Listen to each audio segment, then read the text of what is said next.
Hello दोस्तों, आज मैं आपके लिए फिर से हिस्ट्री में मोस्ट इम्पॉर्टेंट क्वेश्चंस लेके आया हूं जो कि आपके एग्ज़ाम में बार बार पूछा जाता है।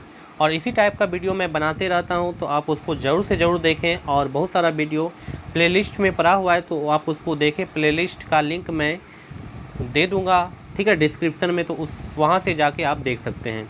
तो चलिए स्टार्ट करते हैं। फर्स्ट क्वेश्चन है, प्रार्थना समाज के संस्थापक कौन थे? तो याद रखना है कि प्रार्थना समाज के संस्थापक कौन थे? आत्माराम पांडुरंग। तो इसका करेक्ट आंसर क्या हो जाएगा? बी। नेक्स्ट क्वेश्चन है कि निम्नलिखित में से कौन सा शहर चोल राजाओं की राजधानी थी? तो याद रखना है कि चोल राजाओं की राजधानी कौन सी थी? तंजौर। तंजौर जो थी चोल राजाओं की राजधानी थी। और ये क्वेश्चन आपके एग्जाम में 3 से 4 बार पूछा गया है। उसके बाद नेक्स्ट क्वेश्चन है, पांड्य साम्राज्य की राजधानी कहाँ थी? तो याद रखना है कि पांड्य साम्राज्य की राजधानी कहाँ थी? मदुरै। ऑप्शन नंबर सी इसका करेक्ट होगा। उसके बाद है, वह पुर्तगाली कौन था जिसने गोवा पर अधिकार किया था? तो उस पुर्तगाली का क्या नाम था? अल्फांसो डी अल्बुरक, ठीक है। उसके बाद है कि भारत में ईस्ट इंडिया कंपनी का पहला गवर्नर जनरल कौन था? तो पहला गवर्नर जनरल कौन था ईस्ट इंडिया कंपनी का? रॉबर्ट क्लाइव था। उसके बाद है कि निम्नलिखित में से किस यूरोपीय ने भारत में सबसे पहले अपना व्यापार फैलाया और प्रभावित किया?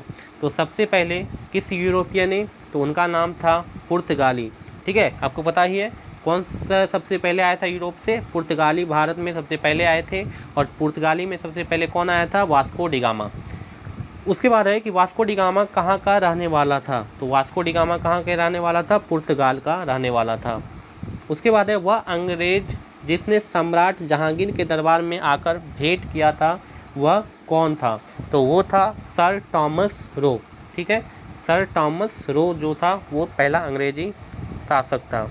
उसके बाद है, सिख गुरुद्वारा सुधार अधिनियम कब पारित हुआ?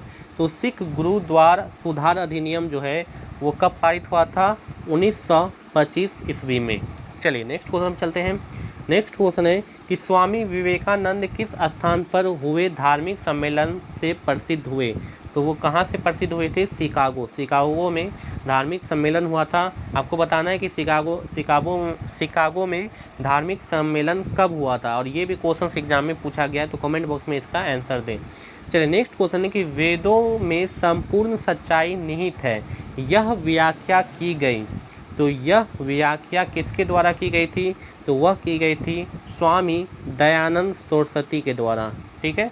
चलिए नेक्स्ट क्वेश्चन है कि राधा स्वामी सत्संग के संस्थापक कौन थे? तो याद रखना है इनके संस्थापक कौन थे? शिव दयाल साहब। उसके बाद है, रामकृष्ण परमहंस का मूल नाम क्या था? तो रामकृष्ण परमहंस का मूल नाम क्या था? गदाधर चट्टोपाध्याय। उसके बाद है नेक्स्ट कि रामकृष्ण मिशन का मुख्यालय कहाँ स्थित है? तो इसका मुख्यालय कहाँ स्थित है? वेलूर में। उसके बाद है नेक्स्ट, संवाद कौमुदी पत्र के संपादक थे। तो याद रखना है इनके संस्थापक कौन थे? राजा राम मोहन रॉय।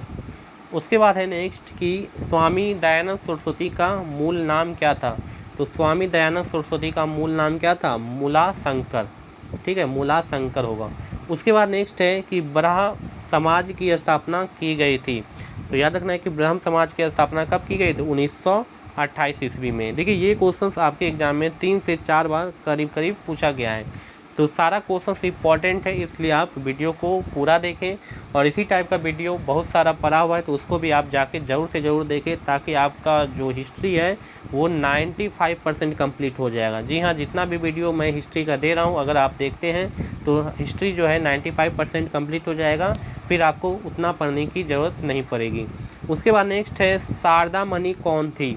तो याद रखना है कि शारदा मणि कौन थी? तो वो थी आपका रामकृष्ण परमहंस की पत्नी थी।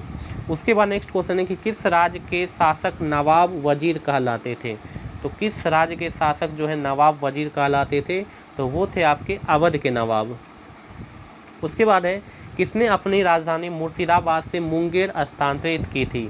तो याद रखना है कि मीर कासिम ने अपनी राजधानी मुर्शिदाबाद से मुंगेर स्थानांतरित कर ली थी। चलिए नेक्स्ट क्वेश्चन पर चलते हैं। नेक्स्ट क्वेश्चन है, आदि ग्रंथ किसने संकलित किया था? तो याद रखना है कि आदि ग्रंथ जो है वो गुरु अर्जुन देव ने संकलित किया था।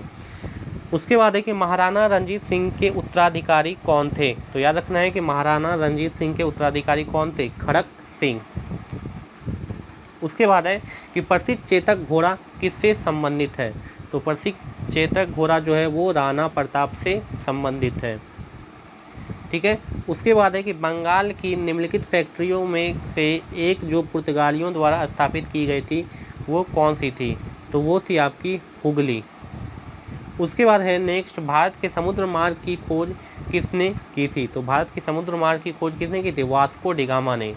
चलिए नेक्स्ट क्वेश्चन पे चलते हैं। नेक्स्ट क्वेश्चन है, उस क्षेत्र का पहचान करें जहाँ से यूरोप वासियों को सर्वोत्तम सूर और अफीम प्राप्त होता था। तो उस क्षेत्र का क्या नाम था, बिहार। ऑप्शन नंबर ए इसका करेक्ट हो जाएगा।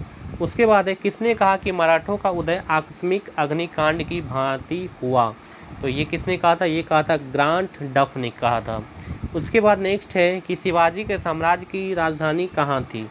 तो याद रखना है कि शिवाजी के साम्राज्य की राजधानी कहाँ थी, तो वो थी आपका रायगढ़ में। कहाँ पे थी, रायगढ़ में। ऑप्शन नंबर डी इसका करेक्ट हो जाएगा, ठीक है। चलिए नेक्स्ट क्वेश्चन पे चलते हैं। नेक्स्ट क्वेश्चन है कि शिवाजी का राज्याभिषेक कहाँ हुआ था।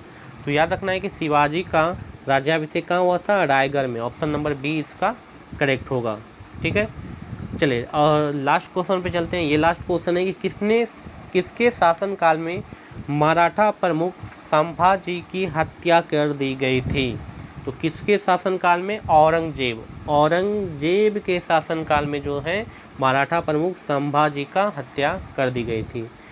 तो ये था आपका मोस्ट इम्पॉर्टेंट क्वेश्चन जो कि आपके एग्ज़ाम में बार बार पूछा जाता है। तो आप इसे 2-3 बार वीडियो देख के याद कर लें ताकि नेक्स्ट एग्ज़ाम में अगर इससे क्वेश्चन आता है, और डेफिनेटली आएगा क्योंकि ऐसा क्वेश्चन रिपीट होते रहता है, तो आप उसे करके आएँ। और आपको वीडियो कैसा लगा कमेंट बॉक्स में आप ज़रूर बताएं। अच्छा लगा तो वीडियो को लाइक करें और चैनल को ज़रूर से ज़रूर सब्सक्राइब कर लें ताकि आपको इसी तरह का वीडियो मिलता रहे। Thank you.